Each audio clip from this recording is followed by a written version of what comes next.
Hi everyone, welcome to Ideamix on YouTube. Enjoy this video and don't forget to subscribe to our channel.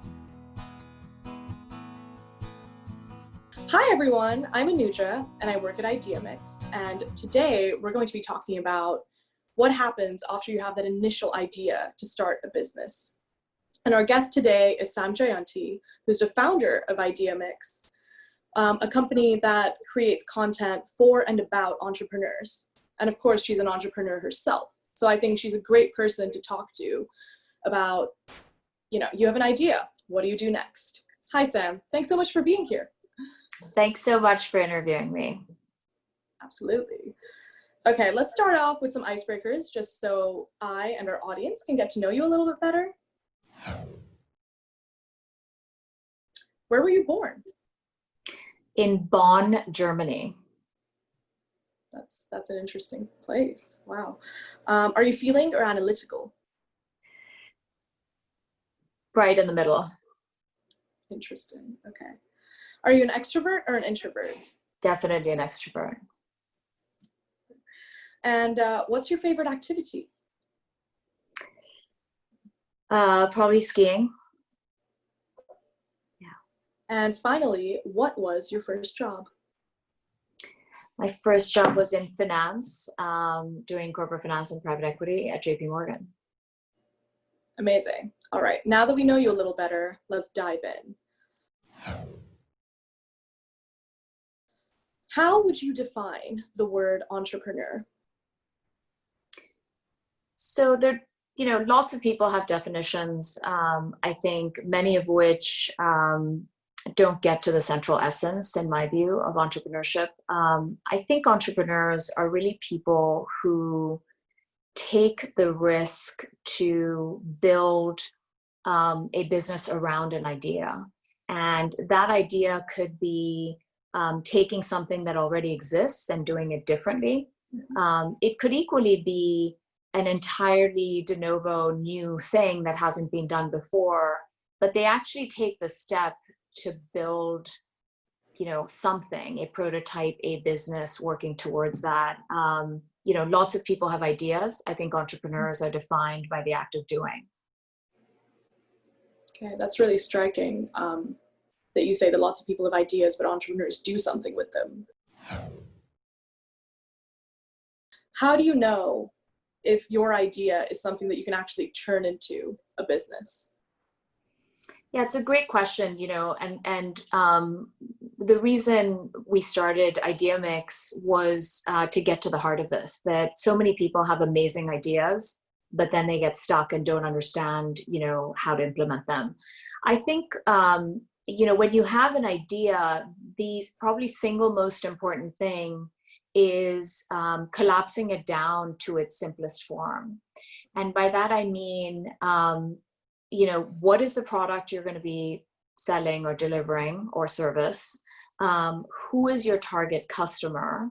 And when I say target customer, I don't mean, and these projects that start out with sort of everyone is my target demographic are, often fail because that's just the wrong way to start. But it's sort of like, who are the first 50 people who are going to buy this product or come participate in this impact project, whatever the thing may be.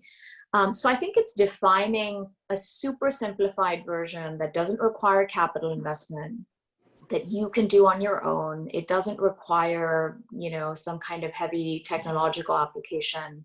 One of our podcast guests says this very well, Zoe Barry. She said, the first version of your idea that you go out and actually experiment with should be a Band-Aid and toothpicks version. Well said. Yeah, that makes a lot of sense. Just speaking of Ideamix, your slogan is turning passion and ideas into a business. And I feel like that's what lies at the heart of your definition of entrepreneurship and how you, define a good idea. But tell me more about what comes in between those two, what feel to me very distinct steps. Yeah, it's, and those are some of the hardest steps, I think, right? Because you have a passion for a topic, or you think of an idea that you feel strongly about and want to pursue. And I think there's a sort of phase one almost is going through sort of a self-awareness or self-assessment moment of, is that the right idea for you? And what I mean by that is that the idea that sort of lies at the confluence of three different facets? You know, one is who are you as a person?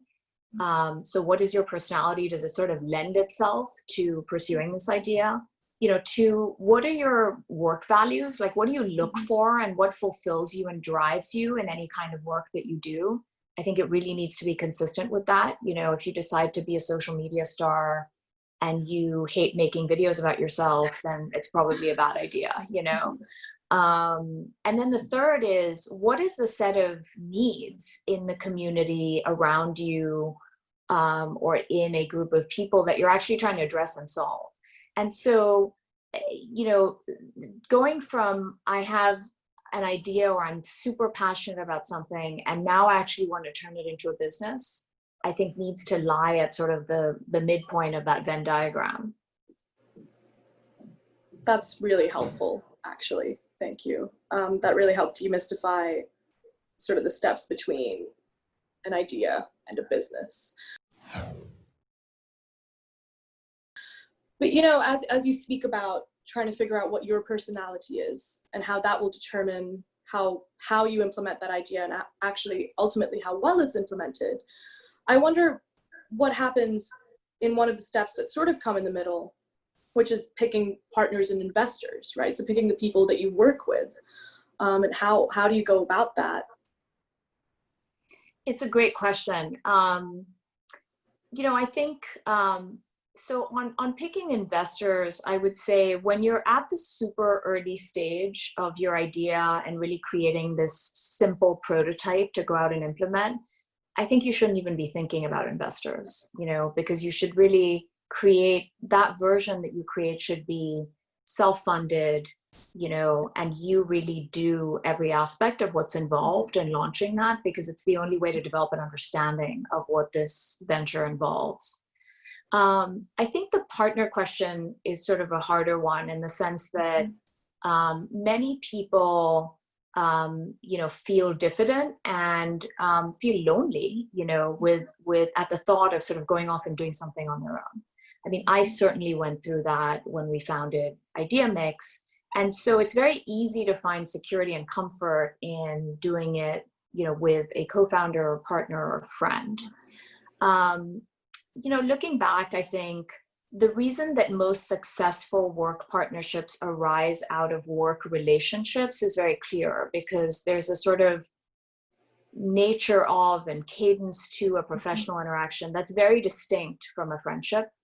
And I think a lot of the partnerships that experience problems, you know, do happen between friends. And I think being friends with someone is amazing, but it's different from working with them in a professional atmosphere. Yeah, that's really wise. I think it's a distinction that enough people don't make sometimes. Even a lot of the jokes that you hear when you're younger is, oh, guys, we should totally start a business together, but they're completely different realms of your life. And sometimes you'll be really good friends with someone, but you would not be a good business partner. And, you know, this is the most important question of all. What's your favorite drugstore candy? Twizzlers, hands down. Right. What kind of Twizzlers? The red ones, of course. What other kind is there? Strawberry. Must be strawberry. All right. Thank you. I feel like I know you a lot better, and I hope our viewers feel the same. And in general, thank you so much for being here and chatting to us about how to turn your idea into a business. It's been a really great conversation, so thanks so much. Thanks so much for having me. Hi guys, thanks for watching and hope you enjoyed that video. Don't forget to subscribe to our channel and check out our website. See you again really soon.